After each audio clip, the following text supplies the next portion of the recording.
durchgesetzt und zugleich eben dadurch in die höchste Verbindlichkeit.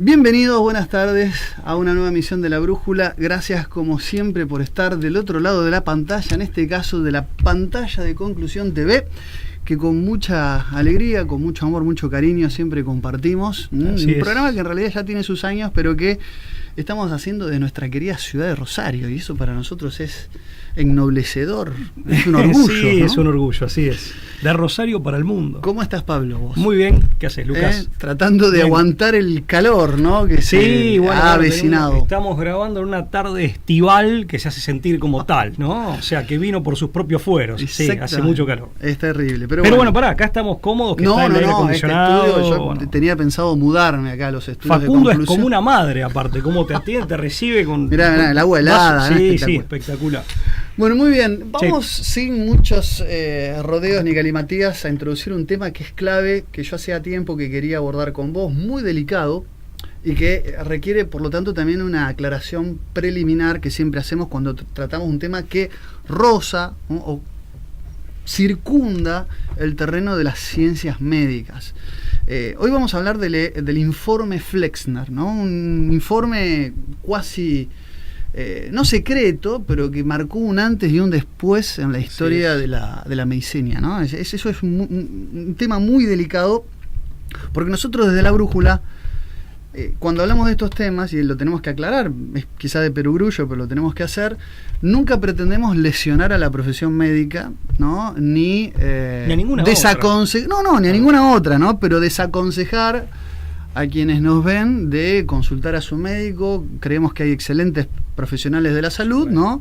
Como en toda profesión, hay intereses espurios y hay, quienes ennoblecen y quienes, hacen de la profesión un verdadero orgullo, un verdadero estandarte. Una verdadera vocación, ¿no? Como debe ser, ¿no? Entonces siempre ante una situación dudosa en materia de salud, siempre consulte al médico, ¿no? Nosotros con esto que vamos a decir hoy queremos dejarlo claro, no estamos ni lesionando a la profesión ni desaconsejando la importancia y el rol que tiene el profesional de la salud en el mundo actual, ¿no? Pero bueno, el informe Flexner es básicamente un reglamento, un reporte que tuvo lugar en 1910. Se trata de un documento escrito, ¿no? por Abraham Flexner, de ahí el nombre, y que supuso grandes cambios en la formación de los médicos y de la práctica médica, ¿no? a principios del siglo XX. Obviamente, de lo que vamos a hablar es de una cuestión geopolítica que se dio en una coyuntura, sobre todo en Estados Unidos, de intereses monopólicos, en el contexto de una tensionalidad sobre los monopolios en su momento detentados por el clan Rockefeller, ¿no? que estaba en su apogeo, ¿no? a principios del siglo XX. Sí, consolidándose como grupo corporativo. Exactamente, que como todo lobby corporativo... Como conglomerado corporativo, ¿no?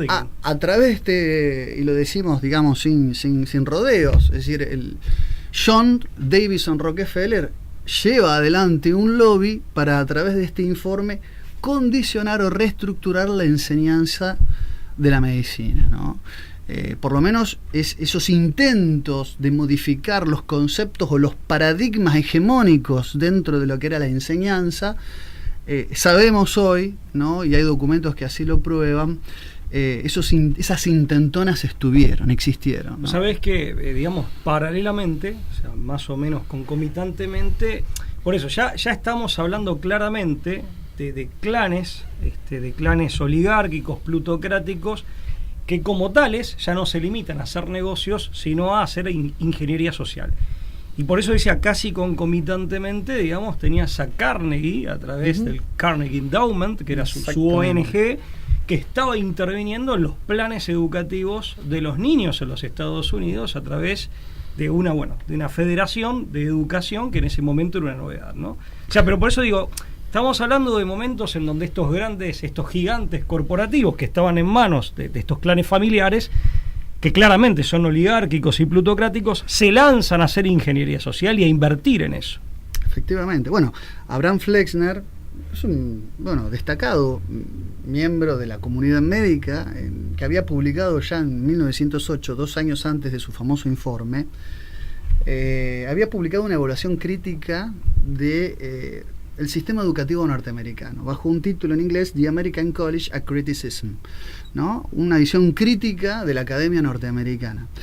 Es un hombre que se había formado, había ingresado en el año 1884 en la universidad, en ese entonces recientemente creada, Universidad de Johns Hopkins, de medicina, claro, hoy considerada el Harvard de la medicina. Y tenía a su hermano, Simon Flexner, que dirigía el Instituto Rockefeller para la Investigación Médica. O sea, estábamos hablando de estas personas que estaban encumbradas, que tenían influencia, habían tejido también una estructura, una red, que además de tener los galardones y las condecoraciones de la academia, también le permitía codearse con fundaciones altamente, fuertemente respaldadas por estas corporaciones que vos estabas recién hablando. La Fundación Carnegie, estamos hablando de la Carnegie Steel Company, ¿no? El magnate del acero Andrew Carnegie, que funda su ONG en 1902. Efectivamente. Por eso para 1910 la Fundación Rockefeller no estaba todavía creada, se crea recién en 1913. Necesitaba que su amigo, su amigo le preste una institución que él estaba ya pronto a crear, pero en el mediano plazo, en el corto plazo le dijo, Andrew, préstame tu fundación, necesito financiar un proyecto de reestructuración educativa, sobre todo en lo que tenía que ver con las casas de altos estudios que enseñan la medicina, las ciencias de la salud, etcétera, ¿no? Entonces, claro, tenemos al magnate de la Standard Oil, que para 1904 tenía el 91% de las refinerías, de la extracción, refinería y transporte del petróleo, ¿no? Que además estaba en una situación, recordémoslo, ¿no? El 91% de la producción petrolífera y el 85% de las ventas de los productos petrolíferos estaban en manos de John Rockefeller, y para ese entonces, hay que recordarlo, se había instaurado, bajo influencias del senador John Sherman, lo que era la ley Sherman Antitrust, que fue la que obligó a John Rockefeller a dividir a su mega corporación en pequeñas empresas. De ahí nació Chevron, si alguna les suena conocida, Axion y Mobil, entre otras. Pero es cuando esas leyes antimonopólicas, fue el primer gran embate en Estados Unidos contra los monopolios y los oligopolios, que fijaban precios, que practicaban dumping, que compraban a la competencia para cerrarla. Son los antecedentes de las leyes de defensa de la competencia, de toda la política de jurídicamente lo dijiste muy bien, son aquellas aquel material previo a las... que en definitiva pone de manifiesto esto que casi concomitantemente, en realidad pocas décadas después, en 1931, dice Pío XI, que siempre lo evocamos porque es brillante, que en definitiva, en 40º año, que dice, sí, que esa libertad de mercado movilizada por el egoísmo y la codicia, 1931, claro, termina en dictadura económica, o sea, siempre termina arruinándose a sí misma. Entonces, es necesario retrotraer las condiciones al inicio a través de esas leyes antimonopólicas. Bueno, ¿qué es lo que hace John Rockefeller, según investigadores como Chris Cantam, que denuncia, ¿no?, el informe Flexner?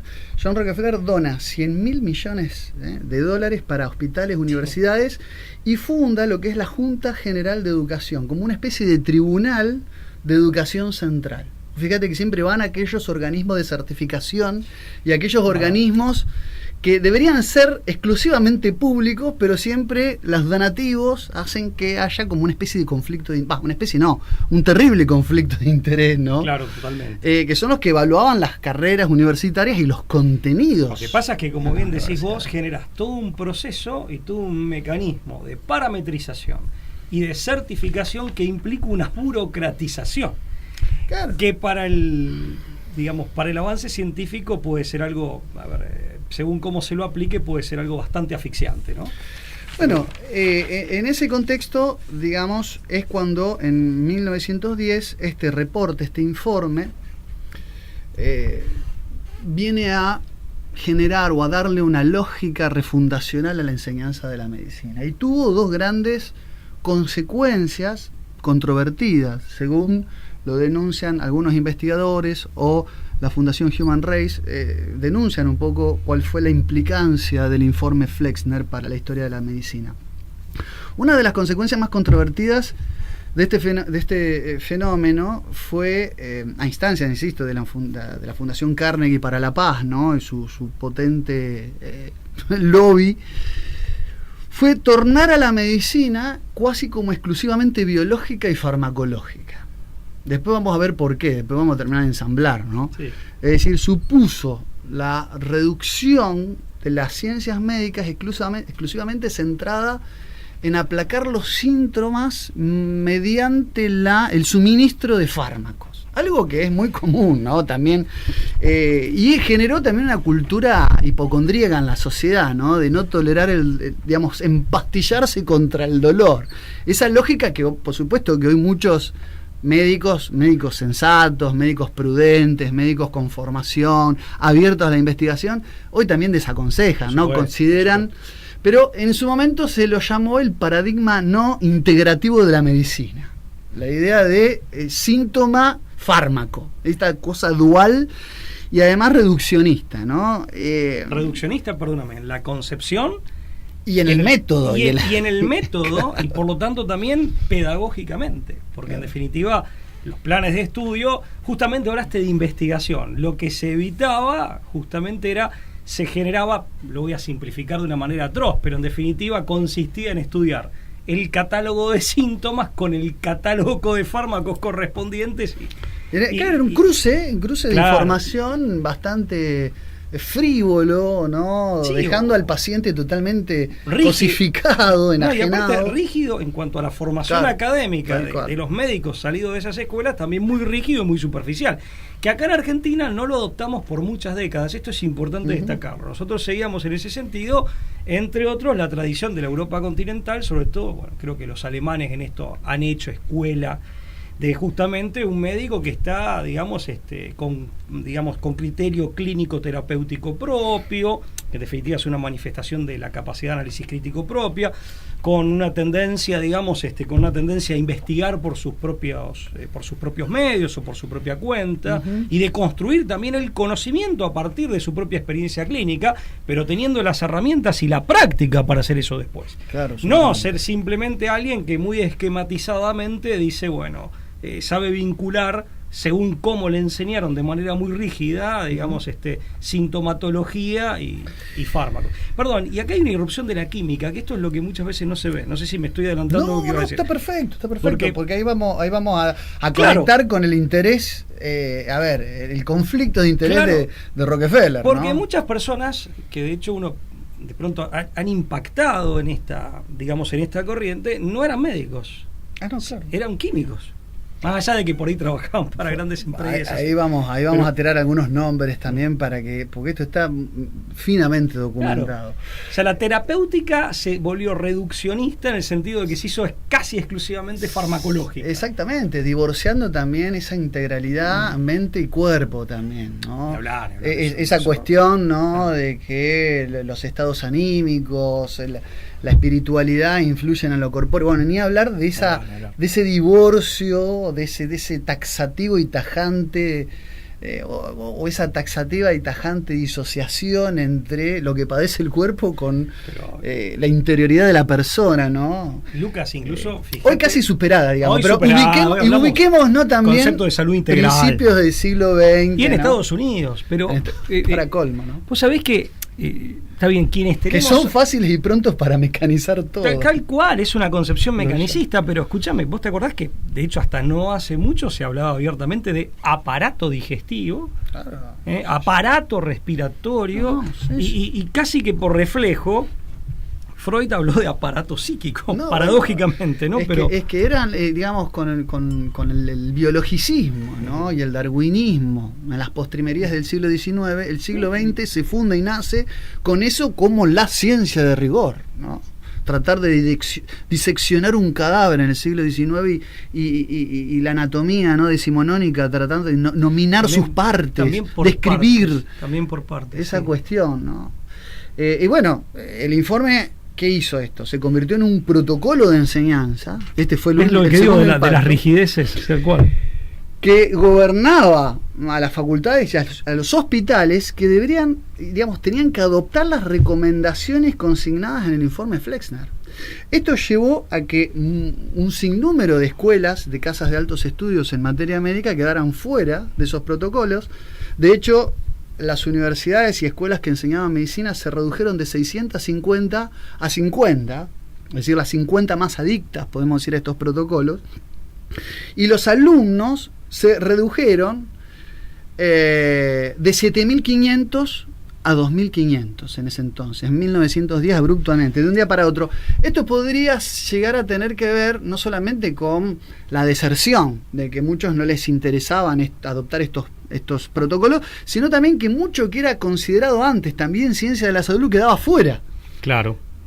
Qué sé yo, un nutricionista, supongo que hubiera quedado fuera de lo que era las ciencias de la medicina. Es decir, sería como una especie también de hacer más rígido, ¿no? Y de compartimentalizar aún más, empequeñecer, ¿no? En la frontera de lo médico. Y lo encapsulás. Encapsulado, absolutamente. Lo empequeñeces, lo encapsulás. Hay una oligopolización o un reflejo de esa oligopolización en el mercado, pero en este campo que es científico, académico y profesional. Sí, increíble. Y John Rockefeller, no nos olvidemos, y el mismo Andrew Carnegie también lo era, insisto, uno de la Standard Oil, el otro magnate del acero, de la Carnegie Steel Company, eran unos grandes lectores y entusiastas de la eugenesia, recientemente desarrollada, donde esas ideas fueron promotores, de hecho fueron los promotores de la Planned Parenthood en Estados Unidos. Rockefeller financió, ¿no?, a Margaret Sanger, que traía las ideas del primo de Darwin, del que hemos hablado muchas veces, Sir Francis Galton, que venía con esas corrientes eugenésicas decimonónicas de Inglaterra, que pretendían, depreciando, ¿no?, al mismo Darwin, pretendían aplicarlo en lo que era el spencerismo y al darwinismo social. De hecho, Carnegie era un profundo lector de Spencer, considerado filántropo, y su fundación como filantrópica, cuando él decía que la filantropía era una insensatez, abiertamente. Pero Carnegie decía, la filantropía es una insensatez. Aparte, entendiendo qué por filantropía. Ahí hay una melange supuestamente científica que era en realidad una ideología en donde se conjugaban malthusianismo, con ese fatalismo demográfico falso, social darwinismo, que lo podríamos impugnar por varias razones, es impugnable por varias razones, todas ellas poderosas, y un racismo biologicista de supremacismo anglosajón. Pero esto no es una especulación. Una combinación. Esto no es una especulación. Entre las sugerencias pseudocientíficas, entre las recomendaciones del informe Flexner, estaba, ¿no?, la eliminación de las mujeres del servicio médico, así como también de personas de color. Era una de las recomendaciones del informe Flexner, ¿no? Y eso servía de parámetro, se instaló semejante cosa. Bueno, y sin embargo nadie habla, ¿no?, de eso. Ahora, ¿qué introdujo el informe como tal? 3 cambios sustanciales para que en algún punto, obviamente con matices y con modificaciones, llegan hasta hoy, porque hay 3 pilares que se introducen con el informe Flexner, pero que de alguna manera tocan el mundo actual de la medicina, que es el énfasis en lo biológico de la medicina, considerado los elementos no biológicos como medicina o terapia alternativa. Cuando Es decir, ya el solo hecho de hablar de alternativo es como hablar de que... Sí, vos tenés... relegarlo a lo marginal. Exactamente. Como un epifenómeno. Hablar de lo central y de lo periférico, claro, hablar de... o la medicina de rigor y la alternativa ya hay como una connotación peyorativa si vos te pones a analizarlo en esos términos. Después, ya lo dijimos, la departamentalización, ¿no?, de la medicina en especialidades. Esto podríamos decir, y nos dirán, ya, bueno, pero es natural a la evolución y al volumen que de otra manera sería inabordable de la cantidad de investigaciones y avances de la ciencia, es necesario que haya especialidades. Eso está bien, que haya especialidades médicas. Lo que pasa que esta departamentalización también es como que generó fronteras dentro de lo que son las ciencias médicas, quitándole esa integralidad que a veces requiere, ¿no? Hasta acá es traumatología y de la línea para allá hematología. Bueno, y aparte esos grandes debates para ver dónde se traza la línea, ¿no? Claro, ¿no? Exacto. Y que aparte puede tener connotaciones legales. Si un profesional interviene en lo que de pronto no era bueno, su vos como especialidad, abogado de frontera. Lo habrás visto, pero ¿no? en Estados Unidos, aparte, imagínate que es la industria del juicio, Estados Unidos. Y qué entonces esto, ¿no? y genera un efecto de reforzamiento. Entonces, Tal por cual. miedo a no perder el seguro de mala praxis, o incumplir con las condiciones de cobertura, y por miedo a un juicio, se hacen más rígidas esas fronteras. Y en el medio puede quedar el paciente, lamentablemente, ¿no? Efectivamente, efectivamente. Y bueno, y después, y esto hay que, digamos, subrayarlo, este paradigma de la, podríamos decir, mal llamada medicina alopática, también, o alópata, claro, podríamos decir, esa es otra cosa, claro, que se impone como única prácticamente. Exactamente, claro. Lo que se llama la medicina alopática, término un poco, ya te diría, esquivo, por momentos también con alguna connotación que sería susceptible de ser criticado por una simple y única razón.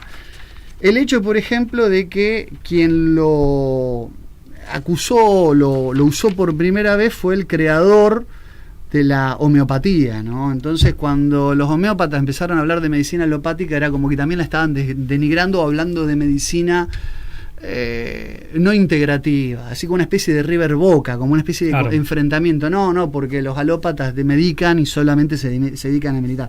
Sacando, ¿no?, estas disquisiciones, vamos un poco a cuál fue el motivo en que John Rockefeller financiara este informe. Los investigadores que lo denuncian, entre ellos está la Human Race, la Fundación Human Race, está el hecho de que ya para 1825 un famoso científico, como dijiste, no médico, un científico, Michael Faraday, que fue una especie de Nikola Tesla, pero un siglo antes, un científico británico, un gran erudito, un estudioso del electromagnetismo y de la electroquímica, descubre y logra aislar la molécula del benceno, ¿no? Aisló el benceno por primera vez. El benceno es un derivado del petróleo. Es justamente a partir del que se sintetizan productos que hoy podemos conocer como drogas como aspirina, acetaminofén, el ketaprofeno, el diclofenac, el éter sulfúrico, el lambroxol, ibuprofen, piroxicam. Es decir, un montón de medicamentos hoy son posibles de llevar adelante a través del benceno, que es un derivado del petróleo, ¿no? Es decir, en 1907 se da una revolución científica en materia de petroquímica. Claro. Por un lado, el caucho, ¿no?, que es la base de la baquelita, la primera forma plástica que se inventó. El caucho es una revolución. Hoy miremos alrededor y vamos a encontrar una cantidad, en todos lados, una cantidad de material plástico hasta ese entonces desconocido. Totalmente. Quizás nosotros lo hemos asimilado al plástico, pero agarro un teléfono, toco el micrófono. Somos una generación, digamos, se crió en ese ambiente. Se crió en el ambiente plástico, cuando hay muchísimas generaciones, incontables. El resto de la humanidad jamás tocó el plástico. Con el caucho, discúlpame, hay dos revoluciones. Sí. La primera, que es la que estás diciendo vos, y la segunda, si no mal recuerdo, en plena Segunda Guerra Mundial, cuando justamente para suplir o para lograr, evitar los efectos del embargo de tanino, que en gran medida procedía de Manaus, de Brasil, los alemanes inventan el caucho sintético. Claro, bueno. O sea, justamente para poder sobreponerse a ese problema, ¿no? Entonces, claro, tenemos a un Rockefeller obligado a diversificar su producción, tratar de buscar nuevos esquemas comerciales, nuevos horizontes comerciales. Y esta revolución, ¿no? En la petroquímica, etimológicamente la palabra petróleo significa aceite de piedra, ¿no? Petroleum, claro. en latín es petro-oleum, ¿no? Es aceite de piedra, a partir de la cual, insisto, esta sustancia que servía como aditivo y como una fórmula para sintetizar muchísimos químicos, en la química sobre todo, como vos bien decías, se logra nuevos medicamentos que ya Rockefeller, que de bueno, podemos decir, tenía poco, pero de inteligente tenía mucho, avisoraba un mercado importante, mercado, ¿no? Claro. Multimillonario. Claro. Incluso lo veía que la venta del crudo, del petróleo crudo, tenía un techo, un límite, era una economía extractiva, dependía del recurso natural, de la explotación del suelo. En cambio acá había una transformación, claro, de esta sustancia y un universo ilimitado de posibilidades comerciales, pero para eso había que adecuar a la cultura de la salud, incluso no solamente en el personal de la salud, sino en la sociedad, cambiar la noción de lo que es la enfermedad, ¿no? También ver a la enfermedad, claro, no como un desequilibrio, sino de ver a la enfermedad como una patología que ingresa al cuerpo y que había que combatir con una especie de remedio mágico. Eso es lo de la alopatía, ¿no? Yo por lo menos siempre lo he interpretado así, ¿no? Más allá de que el término como tal es un tanto críptico, pero sí, claro, nosotros hablamos antes de una reducción biologicista y de la compartimentalización, digamos, y está muy bien, pero eso no lo habíamos dejado debidamente aclarado. Ver a la enfermedad como algo completamente ajeno, o digamos al factor que la genera, al patógeno, digamos, como factor que la genera, verlo como algo completamente ajeno que se introduce en mi cuerpo para provocarla. Y eso también tiene mucho, se queda sentado, en todo caso puede ser materia opinable, y digamos las realidades siempre son más complejas que nuestras opiniones, por lo general, sobre todo con estos temas, pero también se impone como un dogma, ¿no? Y ya queda en el paradigma como una idea instalada.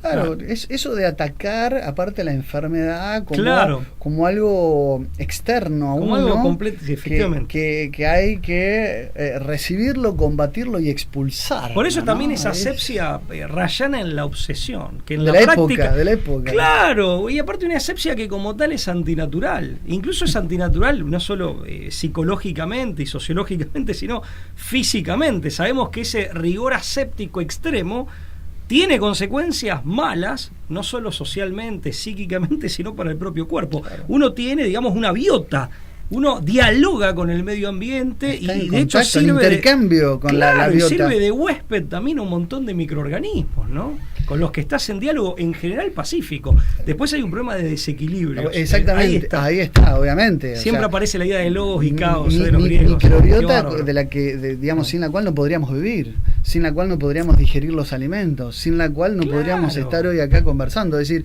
obviamente que se trata de un equilibrio, pero este paradigma no solamente tiene que ver con algunas concomitancias de la época, tiene que ver también con una intencionalidad comercial de intereses supracapitalistas de estos filántropos altamente eugenésicos que necesitaban reorientar frente a algunas leyes antimonopólicas. La Sherman Antitrust es una, pero como vos decís, es la primera de una playa de normativas internacionales para combatir a los oligopolios, y estos magnates buscando reconvertirse, reinstalarse y ver nuevos horizontes de inversión. Nuevos productos derivados de lo que ya producían y como bien decís, nuevos horizontes de inversión y nuevas, una oferta que crea su propia demanda también de manera, digamos, artera, ¿no? De manera ardidosa también, porque algún televidente desavisado podrá decirnos, ¿y pero qué tiene de malo de que se reconvierta, que busque nuevos nuevos horizontes comerciales. Bueno, lo que pasa es que acá hubo una readecuación, como todo lo que hacen estos tipos, ingenieril, un trabajo de ingeniería social para adecuar, ¿no?, al consumidor de este nuevo producto, y no para satisfacer una necesidad real, sino que acá lo que se buscó es adecuar la idiosincrasia no solamente de los ámbitos médicos, y manipular también a la sociedad para que vea, ¿no?, por eso digo, para inocular cierta cultura hipocondríaca en la sociedad, es decir, no, terror, te resfriaste, empastillate, porque si no lo combatís de manera temprana puede tener consecuencias. ¿Viste? Es esa cosa también tremendista, tremebunda, que está muy enquistada en la sociedad occidental, que le tiene un terrible, tiene un horror apabullante al dolor, ¿no? O sea, no convive con la dolencia, no forma parte de la vida. Encaja, ¿no?, perfectamente en la idiosincrasia y en el modo de vida burgués, claro. Es muy burgués, a eso voy, ¿no? El burgués como tipo humano, ¿no? Como tipo psicológico. Sí, como tipo de vida. Como forma de idiosincrática de vida. Y a eso le añadiría una cosa más, que no se trata solamente de oportunidades comerciales, sino también que un Rockefeller, un Andrew Carnegie, con estos nuevos paradigmas, ¿no?, readecuando y haciendo un trabajo ingenieril sobre la sociedad. Hay manipulación. Cuando hablamos de trabajo ingenieril, también hay una manipulación artera, que como tal es moralmente reprensible. Que termina buscando algo que es gravísimo, Pablo, y me atrevo a decirlo, algo denunciado en un libro que fue con el que yo, tengo que admitir, me encontré por primera vez con la existencia del informe Flexner, de una médica, obviamente muy perseguida, que es el libro de Langton, que tiene un título que choca un poco, que se llama La mafia médica, donde ella empieza, obviamente, haciendo las disquisiciones que nosotros hicimos al principio, de que ratificamos exactamente, que hay muchos grandes profesionales de la salud que se juegan la vida, cumplen con su juramento hipocrático, que cumplen a rajatabla el juramento hipocrático, que tienen una vocación de servicio inigualable. Haciendo estas salvedades, Langton, Langton, en este libro La mafia médica, justamente habla de la industria farmacológica detrás de la promoción de cierto grado de enfermedad. Es decir, ya no se trataba solamente de un enfoque distinto, sino también de la promoción, ¿no?, de la antisalud, digamos, porque de esto dependía el negocio. Preservar que nunca las enfermedades queden extintas. Había que casi fabricarlas, había casi que sostener un esquema de un circuito perenne, sempiterno, de enfermos a quienes atender, ¿no? Entonces ella cuestiona el paradigma integral de la medicina, ya no como promotora de la salud, sino en una tensionalidad de intereses que muchas veces están del lado de que, bueno, la enfermedad es un negocio. Sabemos que para muchos la enfermedad es un negocio. Entonces, el libro de Langton a mí me impactó, me golpeó, quizás yo lo leí siendo muy joven, tenía una mirada quizás ingenua de la cosa, y me encontré por primera vez este informe que marca creer cómo se puede ser tan malo, ¿no? Claro, tan perverso. Y utilizaste una palabra muy suave, cómo se puede ser, ¿no? Tan. Claro, y la verdad es que a toda persona de buen corazón necesariamente, a toda persona mínimamente decente necesariamente le choca, le genera un shock, ¿no? Pero bueno, es nuestro deber decir la verdad, con la verdad uno no teme ni ofende, y la verdad es que este informe marca un cambio drástico, un cambio profundo, cala hondo en lo que es esta hegemonía de cierta visión de las ciencias de la salud, y con intereses que lo respaldaban, no necesariamente buenos, no necesariamente santos. Sentadas las bases de este informe, Pablo, no sé si querés dar alguna reflexión final. Nosotros hoy tenemos que liberar el estudio. Sí, que aparte cambiamos el día de la grabación. Bueno, le hicimos una ensalada a los pobres productores. Sí, a la gente de Conclusión TV que nos viene aguantando todo este largo año. No, mira, volviendo a la temática de esta edición de La Brújula, a ver, reflexiones que creo que son desde el sentido común, o de algo que se aproxima al sentido común, que intenta aproximarse. Sí. En primer lugar, sí advertir contra esas parametrizaciones rígidas y aquellos que se yerguen en dueños de la verdad, ¿no? Yo siempre digo que, bueno, lo he repetido muchas veces a riesgo por ahí de fastidiar, pero creo que es bueno. Los sofistas se presentaban, eran los negadores de la verdad, la colocaban al servicio de su propia codicia o de la codicia de quienes les pagaban y de la ambición, pero al mismo tiempo se presentaban como dueños de la verdad. Y yo considero que hay que desconfiar de todo aquel que se presenta como dueño de la verdad, porque muy probablemente sea o un irresponsable o alguien que, digamos, se está manejando de manera espuria, de manera ardidosa, engañosa, etcétera. No creo en los encorsetamientos, ni mucho menos en esas parametrizaciones rígidas. Creo que justamente la ciencia solamente ha podido avanzar proveyendo a los distintos campos profesionales donde se aplica, en el diálogo abierto, sincero, responsable, respetuoso, pero libre, y también en aquellos contextos en donde la gente está acostumbrada a pensar y a investigar, a indagar.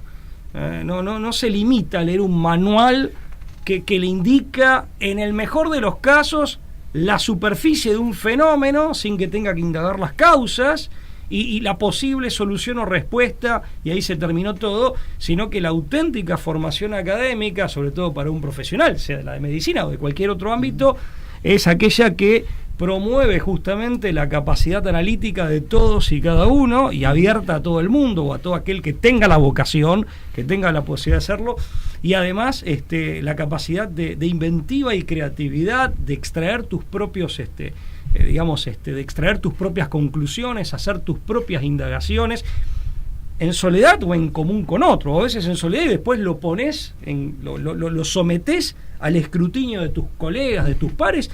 Y creo que esa flexibilidad, esa libertad es fundamental. Lo otro parece muy serio, pero en el fondo, amén de prestarse a un juego eventualmente muy sucio, se presta en el sentido de que es vulnerable a eso, además termina siendo sofocante.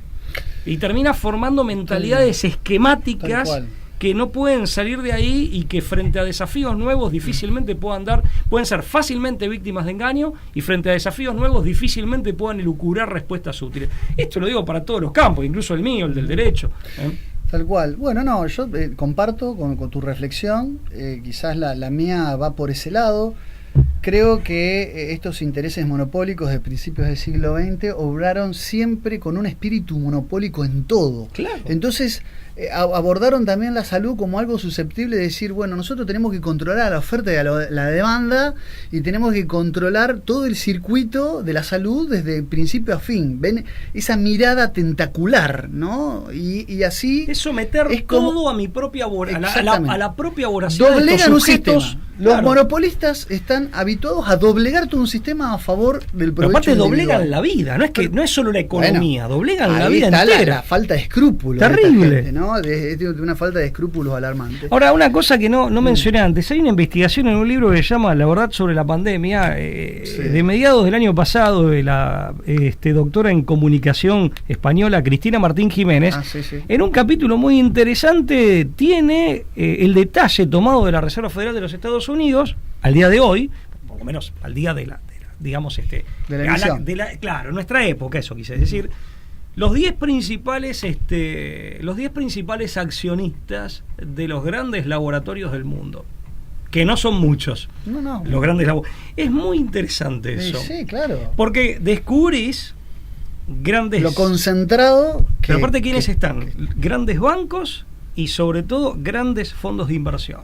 Y quienes han consultado nuestro programa, yo tengo algún artículo escrito, pero nuestro programa, La Hidra Mundial, va a encontrar que son esos mismos nombres, que también son los grandes tenedores de los paquetes accionarios de las empresas de la economía real del Fortune 500. Entonces, no sé por nivel qué, de... no me sorprende. Claro, no me el problema para persiste nada. O podría persistir. Vamos a dejarlo ahí, o podría persistir. No, está bien. Muy interesante la labor, digamos, de investigación, hablando de investigación, de Cristina Martín Jiménez, porque el detalle está buenísimo y es muy claro. Empezás a leer los nombres.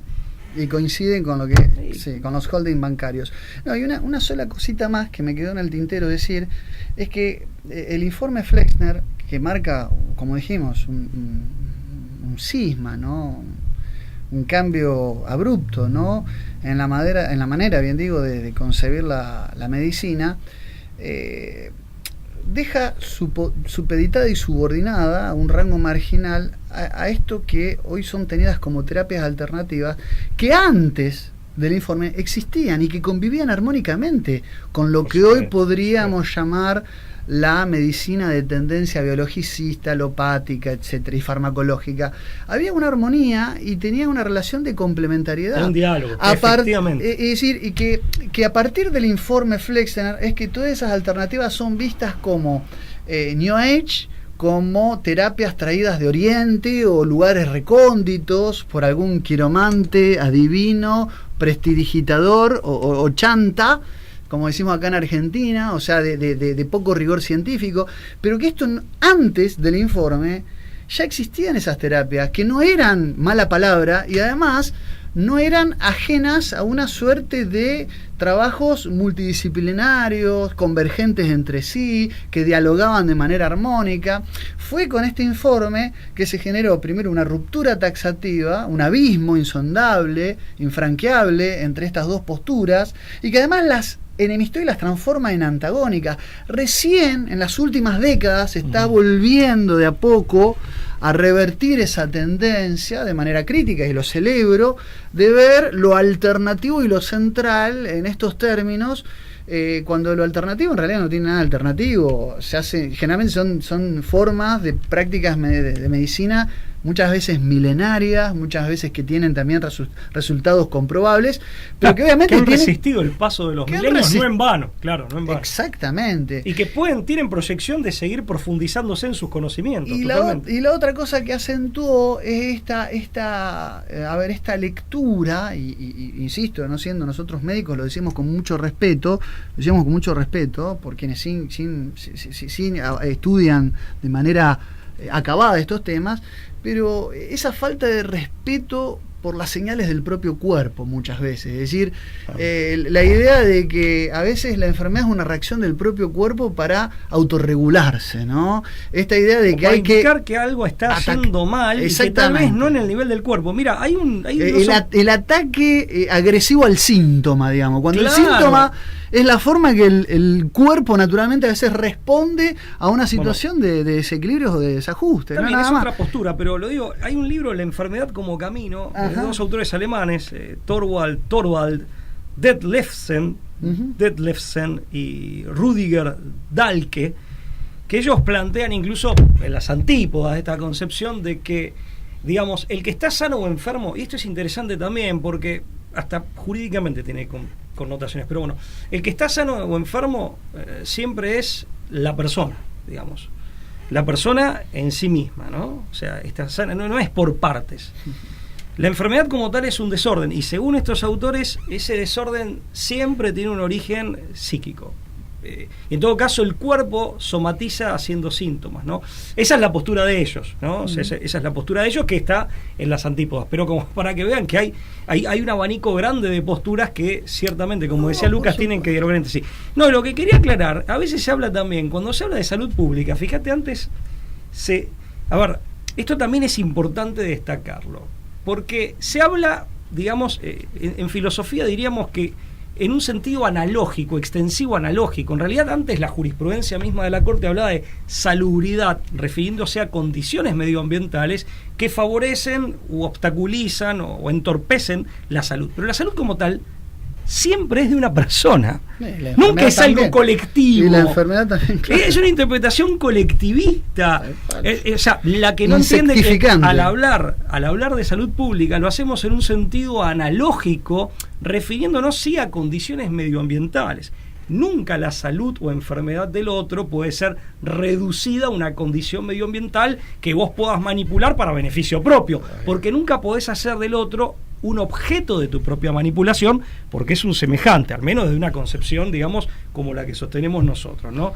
Digamos, de la dignidad de la persona humana. Pero esto también hay que aclararlo, porque a veces, al no distinguir el uso analógico del término, del uso en sentido estricto, riguroso, se puede llegar a consecuencias que eventualmente pueden ser aberrantes en la teoría y peor aún en la práctica.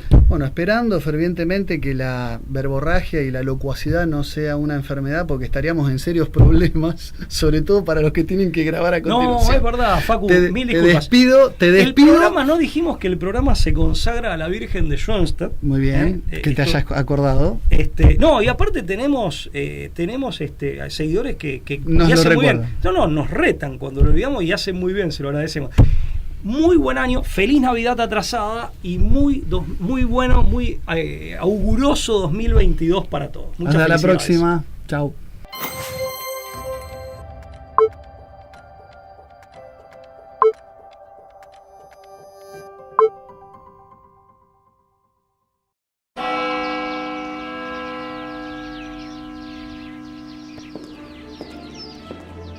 Freiheit gesetzt und zugleich eben dadurch in die höchste Verbindlichkeit.